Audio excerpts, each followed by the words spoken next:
वेद व्यास एक ऐसे सेज जिन्होंने वेदों और महाभारत को कंपाइल किया। वेद व्यास का नाम सुनते ही हमारे दिमाग में महाभारत का ही ख्याल सबसे पहले आता है। जिन्हें महाभारत के बारे में जानकारी है वो वेद व्यास को भी ज़रूर ही जानते होंगे, क्योंकि वो महाभारत के एक बहुमत और एक केंद्रीय और बहुत ही महत्वपूर्ण व्यक्ति हैं। क्या आपको पता है कि अब तक टोटल 28 वेद व्यास हो चुके हैं और नेक्स्ट यानी कि 29वां वेद व्यास कौन है? तो आइए उनसे रिलेटेड कुछ सुनी और अनसुनी बातों को जानने की कोशिश करते हैं।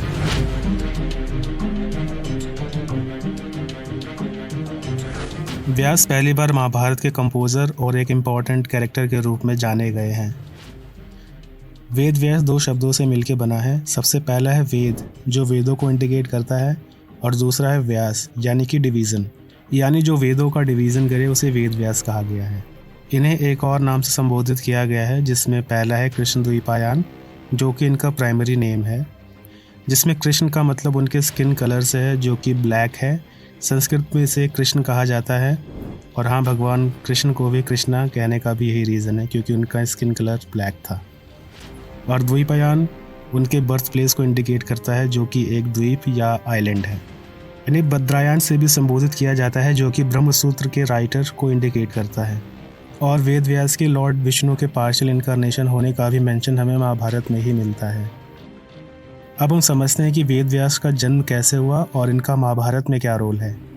वेद व्यास का जन्म द्वापर युग के रूप में माना जाता है, जिसके बारे में यह कहा जाता है कि यह लगभग 5000 साल पहले ही ख़त्म हो गया था। वेदों के अकॉर्डिंग टाइम को 4 एजेस में डिवाइड किया गया है और ये युग कहलाते हैं। ये युग कुछ इस तरह है। सबसे पहले है सतयुग, दूसरा है त्रेता युग, तीसरा है द्वापर युग और चौथा है कलयुग, जिस युग में अभी हम हैं। क्योंकि युग साइकिल में मूव करता है, इसीलिए सतयुग से कली तक अपना एक साइकिल पूरा करता है और फिर से सतयुग से ये स्टार्ट होता है और कली तक अपना दूसरा साइकिल पूरा करता है, और ये साइकिल रिपीट होता रहता है। इसके एक साइकिल को एक महायुग कहा गया है। हर महायुग में वेदों को रिटन फॉर्म में प्रिजर्व करने के लिए एक स्पेसिफिक सोल का जन्म होता है, जिसे वेद व्यास का टाइटल दिया जाता है। ये एक नाम ना होकर एक टाइटल होता है, जिसे विशेष रूप से उस सेज को दिया जाता है जो कि द्वापर युग के अंत में वेदों का कंपाइलेशन एंड क्लासिफिकेशन करता है। टाइटल को हम इस तरीके से समझ सकते हैं जैसे कि पीएम एक टाइटल है, यानी कि प्राइम मिनिस्टर हर 5 साल में चेंज होता है, तो ये प्राइम मिनिस्टर का टाइटल हर 5 साल में आने वाले व्यक्ति को दिया जाता है। कृष्ण द्वैपायन 28th महायुग के 28 वेद व्यास हैं और आगे आने वाले 29th महायुग में गुरु द्रोणाचार्य के सन ऋषि अश्वत्थामा नेक्स्ट वेद व्यास के रूप में अगले द्वापर युग में जन्म लेंगे। शुरू से लेकर अब तक अलग अलग वेद व्यास ने वेदों को 28 बार डिवाइड किया है। उनके नाम कुछ इस प्रकार हैं।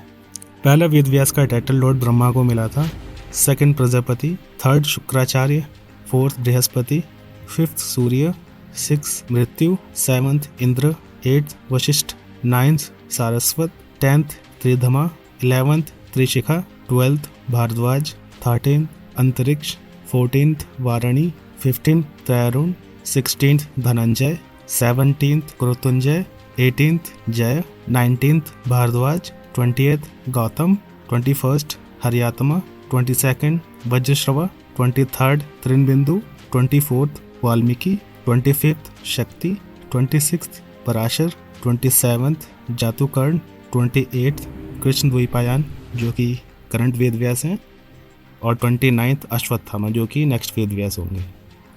करंट महायुग के वेद व्यास का नाम कृष्ण द्वैपायन था, जिनका जन्म सत्यवती के गर्भ से हुआ। सत्यवती एक मछुआरे यानी कि फिशरमैन की डॉटर थी। वो पैसेंजर्स को बोट के थ्रू यमुना नदी के एक किनारे से दूसरे किनारे तक ले जाने का काम करती थी। सत्यवती और पराशर ऋषि से एक बच्चे का जन्म हुआ, जिसे कृष्ण द्वैपायन यानी कि वेद व्यास कहा गया। गुरु पूर्णिमा वेद व्यास को डेडिकेट की जाती है। ऐसा कहा जाता है कि इस दिन इनका जन्म हुआ था और वेदों का क्लासिफिकेशन भी। और लास्टली द्वापर युग में जिस जगह गुरुकुल सिचुएटेड था, जहां कौरव और पांडवों ने शिक्षा ली थी, उसी जगह को आज गुड़गांव या गुरुग्राम के नाम से भी जाना जाता है। अगर इस वीडियो से रिलेटेड आपके कोई सवाल या सजेशन हो तो उसे कमेंट सेक्शन में ज़रूर शेयर करें। टिल देन स्टे सात्विक।